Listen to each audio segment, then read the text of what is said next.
Hey everybody, this is OversizedDuelist again. In addition to my 6 Samurai video, I'm also uploading a video on Karakuris.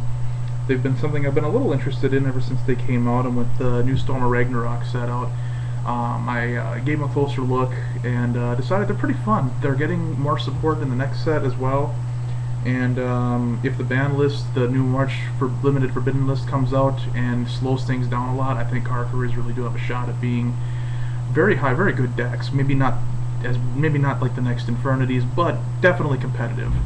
Apologize in advance if the video's a little bright. It's quite sunny in here at the moment, but I have a deck here to go over with you guys and see if anyone has any advice. I'm still not 100% sure how to play this deck outside of the old OTK route from the last set that I'm not too fond of. I don't like OTKs, so let's just jump right in and I'll start showing my monsters. I'm running 2 Karakuri Muso Hypa. I'm not going to go over their full names.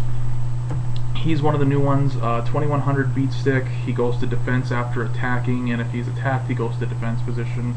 That kind of seems bad, but there are a lot of effects that trigger off of them switching to defense position, and this guy does give you control over that, since he switches after you attack with him, so you don't have to wait for your opponent to attack your monsters. That's kind of a good thing. It gives you a little bit of ability to plan some things out as to when you're going to proc some of your effects. I'm running 1 Karakuri Bushi Muzan China.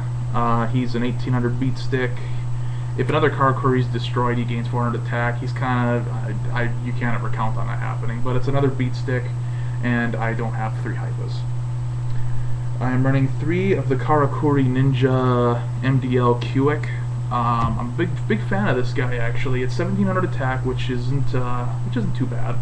And if it destroys a monster and sends it to the graveyard, you can resurrect any level 4 or lower Karakuri monster from your graveyard. So you can grab your tuners, you can grab your beat sticks, you can grab whatever you need at the moment. It's a great card for a common, especially with a revival effect. There's no reason not to run that guy. At least 2. 3 may be a little heavy, but I like 3. I'm running 3 of the Karakuri Soldier Nisamu.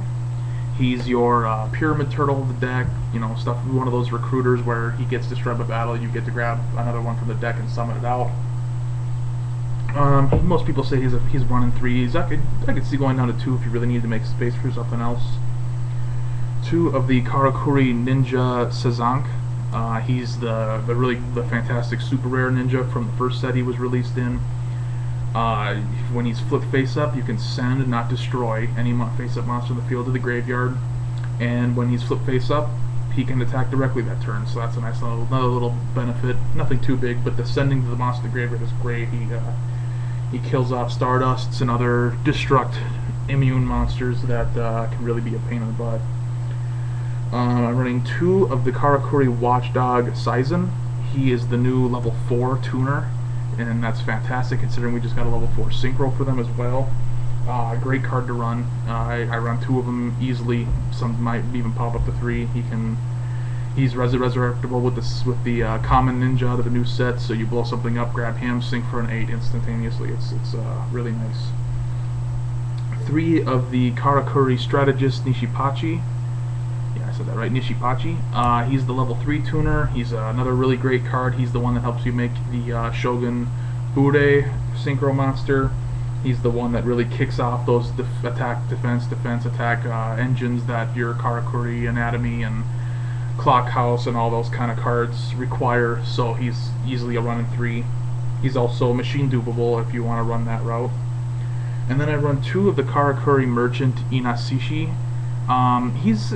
He's a little slow. He kind of kills your normal summon, but he also lets you grab any Karakuri card from your deck when he's normal summoned. Not just the monster, you can grab your spells, traps, anything that has Karakuri in it from your deck. So if you're really lacking something to get yourself going, he's the guy to go to. And that's it for my monsters. Going on to spells, 3 of the Karakuri Showdown Castle. It's a really great field card. It's just got a lot of good effects to it.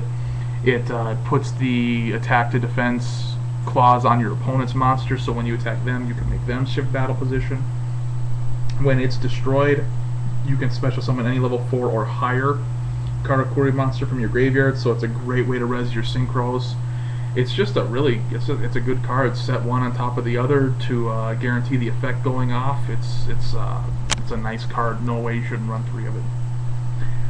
3 of the Karakuri Anatomy. That's our draw engine. Every time a Karakuri monster shifts battle position, you put a token on it. Max 2. You can destroy it to draw a card for each token on it.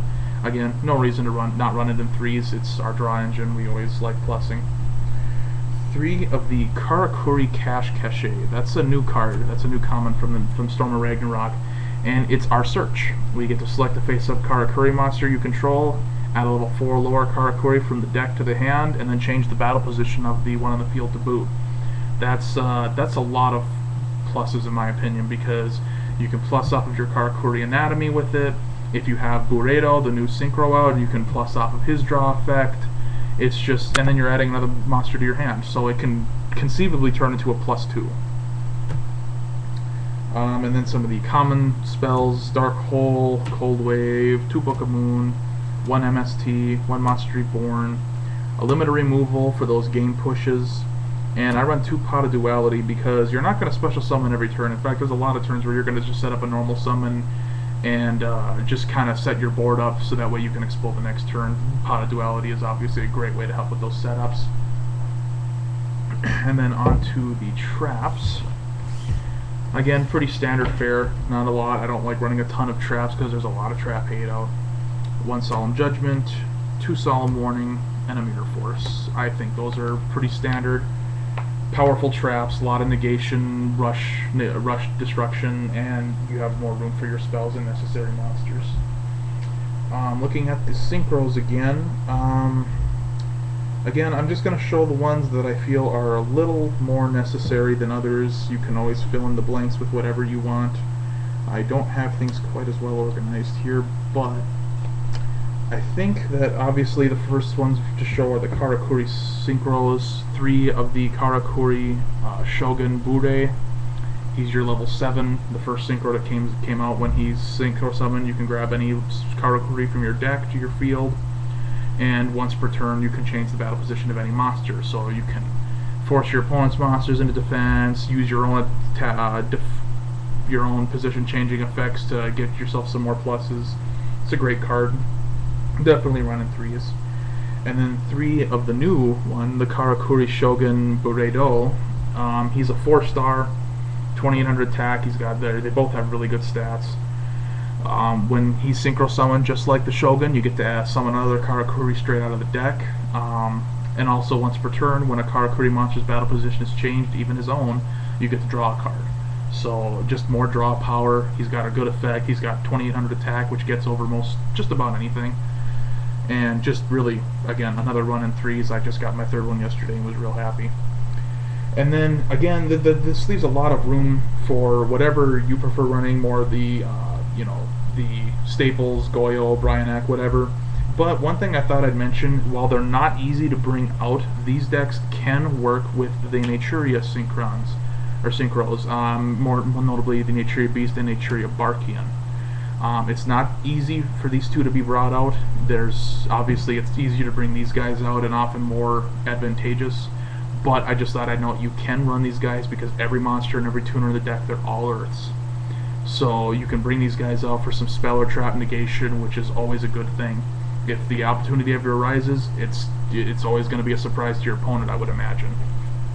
And then other than that, obviously, you can fill in the blanks with whatever you prefer, whether it's 3 Stardusts or 3 Scrap Dragons, whatever. And that's the deck for now.